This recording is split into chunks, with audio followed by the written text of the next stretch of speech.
The story of Prophet Ayyub. Prophet Ayyub was a descendant of Prophet Ibrahim. Ayyub's mother was the daughter of Prophet Lut, and his wife was a direct descendant of Prophet Yusuf. Ayyub lived in Rome with his dear wife Rama and 14 children.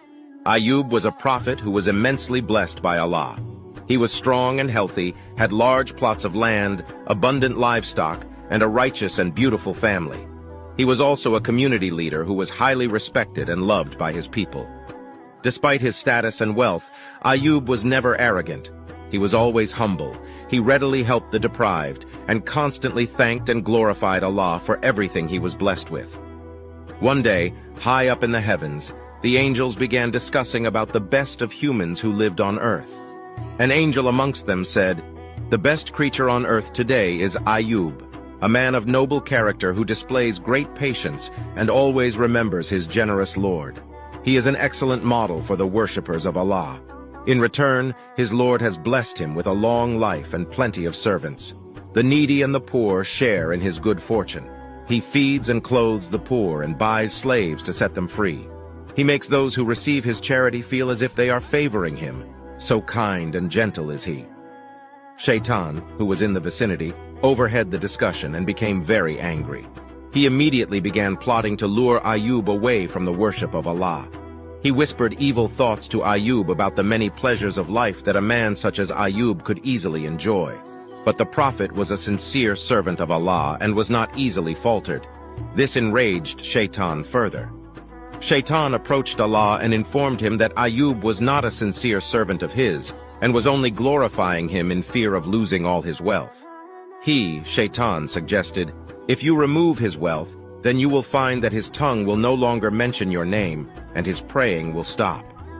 Allah, the All-Knowing, did not believe Shaitan, for he knew that Ayyub was among his most sincere believers and did not worship his Lord for mere material possessions. But he agreed to test Ayyub to show Shaitan the absolute sincerity of his loyal servant. Overjoyed, Shaitan set out to destroy Prophet Ayyub's wealth. As time passed, Prophet Ayyub's wealth began to diminish. His land, livestock, servants, and money slowly evaded him until he was left with nothing. Immensely satisfied with Ayyub's ordeal, Shaitan, disguised as a wise old man, approached the prophet and said, "All your wealth is lost.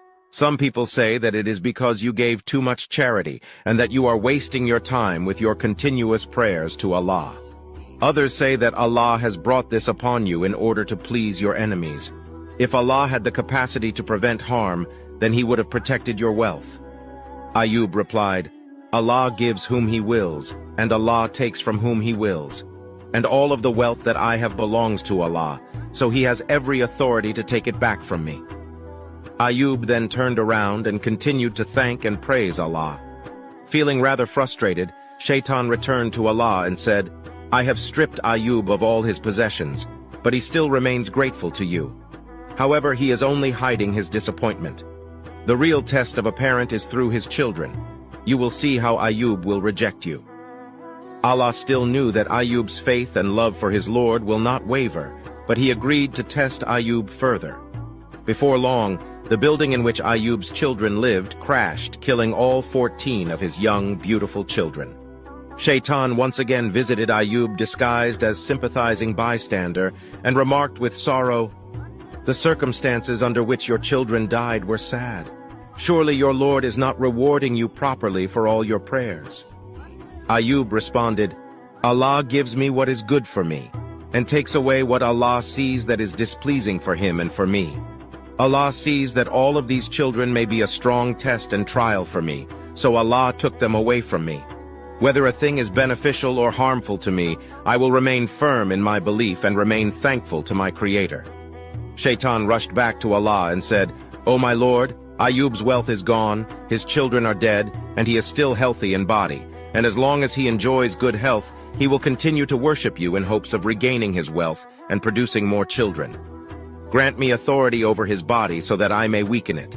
He will surely neglect worshiping you and will thus become disobedient." Allah granted his request but instructed, "I give you authority over his body, but not over his soul, intellect or heart, for in these places reside the knowledge of me and my religion." Soon after, Ayyub's health began to deteriorate. He was so ill that the skin of his body used to fall off, revealing his muscles and bone. But as Allah instructed, the only two organs that functioned in his body were his heart and tongue, which he continued to use to glorify Allah. Ayyub suffered through severe pain, but he never allowed himself to complain or falter in his belief in Allah. The people of the city began discussing, if Ayyub was a good person, Allah wouldn't have done this to him. And eventually, they abandoned him. His relatives, friends, and everyone who loved and respected Ayyub deserted him, except for Rama, his beloved wife. For years, Ayyub continued to suffer through his condition, with none but Rama by his side to take care of him. They had no money and no income, so his wife took up a job to provide for him. But the people of the city did not allow Rama to work for long, for they feared that she would afflict them with the same illness as her husband. Ayyub, meanwhile, continued to pray to Allah to give him the strength and patience to endure this pain and suffering. One day, Shaitan appeared before Rama in the form of man and asked her, "Where is your husband?" Pointing at the almost lifeless figure of Ayyub, Rama replied, "There he is, suspended between life and death." Shaitan then went on to remind her of the blissful days of good health, children, and wealth. Overwhelmed with the years of pain and hardship, Rama approached Ayyub and wailed, "O Ayyub, you are the prophet and the messenger of Allah. You have the closest relationship to Allah. Ask Allah to take you out of this harm that you are in." Ayyub sighed and replied, "Shaitan must have whispered to you and made you dissatisfied. Tell me, how long did I enjoy good health and riches?" His wife responded, 80 years or so. He replied, "For how long am I suffering like this?" She said, 7 years. Ayyub then said, "In that case, I am ashamed to call on my Lord to remove my hardship, for I have not suffered longer than the years of good health and plenty. It seems your faith has weakened, and you are dissatisfied with the fate of Allah. If I ever regain health, I swear I will punish you with 100 strokes. From this day onward, I forbid myself to eat or drink anything by your hand. Leave me alone and let my Lord do with me as he pleases." Feeling helpless, Ayyub turned to Allah, seeking his mercy. "Verily, Shaitan has touched me with distress by losing my health, and torment by losing my wealth," he prayed. Allah immediately responded to Ayyub's desperate call for help. Allah said, "Strike the ground with your foot. This is a spring of water to wash in and cool, and a refreshing drink." Ayyub immediately performed Allah's bidding. As he struck the ground with his foot, cold water gushed at his feet. As commanded, Ayyub drank and washed his entire body using the water. Within a short while, Ayyub's blisters disappeared, his skin renewed completely, and his internal organs began functioning. Indeed, Ayyub was completely cured by the grace of Allah. Rama, who could not stand to be away from her husband any longer, returned home. As she entered their home, she was greeted by Ayyub, whom she did not recognize. She asked him, "Where is Ayyub? Who are you? You look very similar to him." He replied, smiling, "It's me." Overjoyed, she immediately embraced him and thanked Allah for his mercy.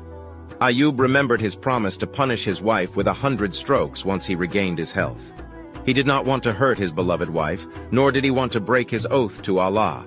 So Allah, the Most Wise, instructed Ayyub, "Take in your hand a bundle of thin grass and strike therewith your wife, and break not your oath." Allah then restored Ayyub's wealth. Allah sent down a rain of locusts made of gold that fell all around Ayyub. When Ayyub began gathering the gold locusts, Allah asked him, "O Ayyub, have I not made you too rich to need what you see?" Ayyub replied, "Yes, my Lord, but I cannot shun your blessings."